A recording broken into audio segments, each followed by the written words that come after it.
Mbote la famille, vraiment biso to abata polémique te mais so conseil ezali vraiment to pesa conseil aria yaya babe moni mutu so ra pesa conseil ya malamu zo ya mabesa nini bwaka vraiment oyebi baloba réputation mbale beba ate mais réputation moi c'est bebaka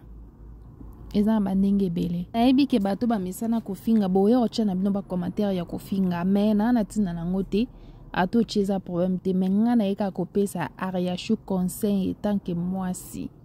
etant que mama waza na bana ya basi na yo pesa ariashu conseil ya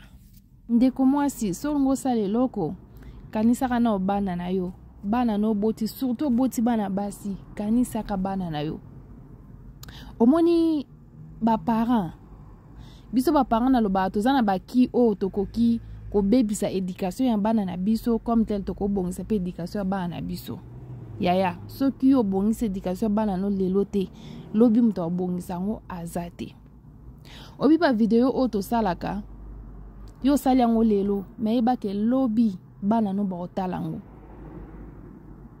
yeba ke lobi kuna bakoko loko na yo ba otalango yaya faut yeba ko milengela mi yeba ko mibatela yaya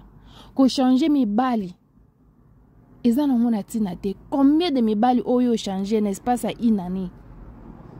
yeba ko bomba vie na yo yaya yeba ko sala vie donc soki oli ozana vie ya ko changer mibali ya changer bango ata na privé batu ba yeba te o changer mobali o fani na soki esimbi te bokabwani batu ba yebi pete o ya ko poster ba vidéo donc chaque mois o poster na mobali mususu esimbi te mois wana landi o poster na mobali mususu esimbi te mois wana lisusu landi o poster lisusu na yaya oza déjà mama yaya bongisa éducation bana na yo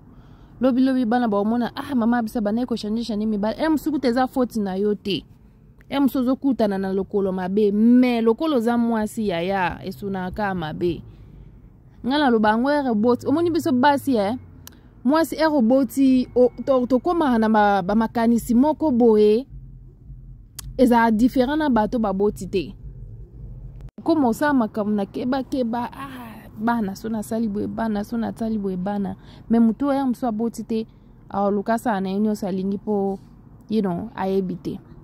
mais yo mutu dejo boti yaya en plus les réseaux sociaux ceux qui ba poster yo moko soko poster bokaboni na mutu ko olongola mais mutu ceux qui bato ebele ba poster yo yaya o banolandela moko te ke longo la vidéo postaka wana non yaya bana no ba omona zala mayele pardon na bolingo nzambe yaya zala mayele batela réputation bana na yo batela éducation bana na yo eko salo vraiment bien makasi ekoma na ba âge moko boye donc pour ça la buzoba okomo oyoka soni ozoyoka soni pour ça la buzoba mais na comprendre te basi mususu ozokola oza mama mais ozosala makambo kanisa ke mutu mo boye donc oza mafu ya mususu oza you don't care elo na osenga pa lipasa ya ariashu yaya nzamba asangisa bino pamba te ede ndeko na yo vraiment pona monaka yo ozaka mwa mayele oza mwa mayele vraiment kotala yo na ariashu boza mwa différent yo ozaka na mwa maturité moko boye mais ozo ede ndeko na yo te pona moni na video o ariashu asali ya live ba video mususu abana filmer na banzela o bazo pesa na bizu na garçon soki garçon nani mobile na ya comme na isiko ya yo mto bana ko filmer ya pesa ka ndeko no conseil oza wana soki ozotambola mabe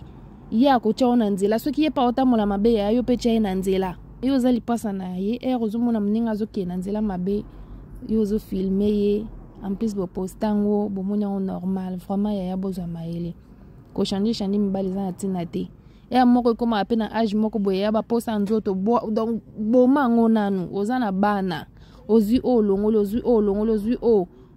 oyoko donc ba malade ezebele oyozwa maladi pamba ozana bana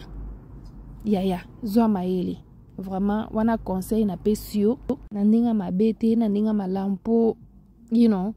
les réseaux sociaux ebota na ngaba polémique mais ça problème te na pesi conseil na ndenga bien ya battre la vie na battre la bana éducation bana nous important donc changer mbali zango na tina te zwana ba posa nzoto bomango nanu tala na bana bokola na bana landela na éducation bana yaya ba posa nzoto ya ba 10-20 minutes yaya bomango nanu ezana ngona tina te éducation bana eleki nyonso pour ba vidéo ça bana no ba mona ngolobi donc à suivre.